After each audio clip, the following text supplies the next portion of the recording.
Welcome to codePannu. Let us see how to give an index range in a list.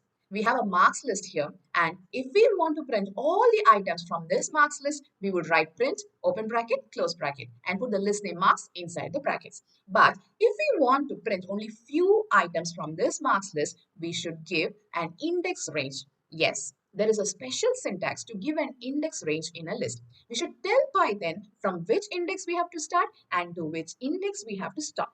Yes. So this is the syntax to give an index range in a list.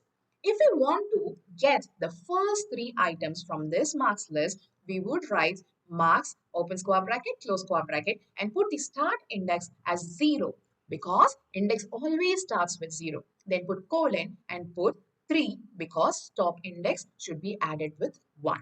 Yes, so this is a syntax to get the first three items from this marks list. To know more about list, subscribe CodePannu. Thank you.